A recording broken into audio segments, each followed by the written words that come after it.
အားလုံးတာလူစားပါလိုက်ပေါ်မှာကျွန်တော်လေးစားရှစ်ခံရပါတော့ဆရာများအားလုံးနဲ့တကွာရှစ်ခံလေးစားရပါတော့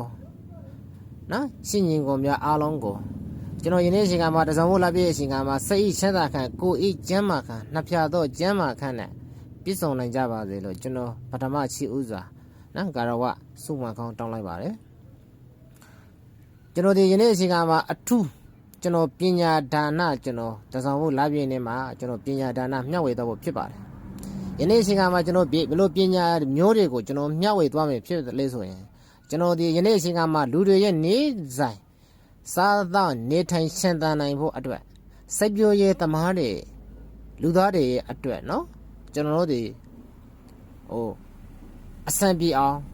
စိုက်ပျိုးရေးသမားတွေအတွက်လုံးဝမသိမဖြစ်တဲ့တဘဝဓမ္မကြကြကျွန်တော်နော်ဒါစိုက်ပျိုးရေးပညာရက်တွေကိုကျွန်တော်ပညာဒါနကျွန်တော်မျှဝေသွားမယ်ဖြစ်ပါတယ်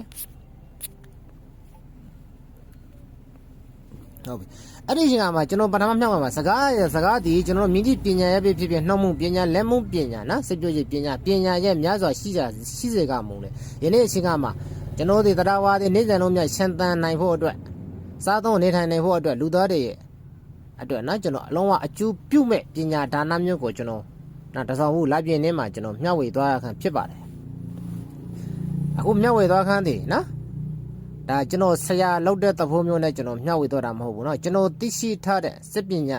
သိရှိထားတဲ့ပညာရက်တွေကိုကျွန်တော်မျှဝေသွားတာဖြစ်ပါတယ်စကားဆိုတာအစကားပဲဖြစ်ဖြစ်အတက်ပညာပဲဖြစ်ဖြစ်ယခုရောနောင်ရောနှစ်ဦးနှစ်ဖက်အကျိုးရှိတဲ့စကားနှစ်ဦးနှစ်ဖက်အကျိုးရှိတဲ့အလုံးမှတန်လျံအလုံးလို့ခေါ်တယ်လို့နှစ်ဦးနှစ်ဖက်အကျိုးရှိတဲ့စကားမှတန်လျံစကားလို့ခေါ်ဆိုပါတယ်အဲ့တော့ဒီနေ့ချိန်ကမှဒါနှစ်ဦးနှစ်ဖက်ရဲ့အကျိုးရှိတဲ့စကားတဲ့မိမိတို့အကျိုးမရှိစေကမလို့တစ်ဖက်တို့အကျိုးရှိစေရမယ်ပေါ့နော်မိဒီလောင်းငန်းပဲဖြစ်ဖြစ်ယခုလေအကျိုးမရှိဘူးတောင်းလေအကျိုးမရှိဘူးဆိုရင်ဒီစကားဟာစကားလို့မခေါ်တော့ဒီလောက်ရဟာလေအလုံးလို့မခေါ်ပါဘူးအဲ့ဒီချိန်ကမှကျွန်တော်ဒီစစ်ပညာကိုပတဝီအာဘောတေဇောဝါယောဆိုတော့ဓာတ်ကြီး၄ပါးနဲ့ခွဲခါပြီးပြည့်ချက်ရှာဖွေတဲ့ကိုညင်ကြီးဖြစ်ပါတယ်စစ်ပညာကိုဓာတ်ကြီး၄ပါးနဲ့ပြည့်ချက်ရှာဖွေပြီးနော်ကုသလောက်ဆောင်တလို့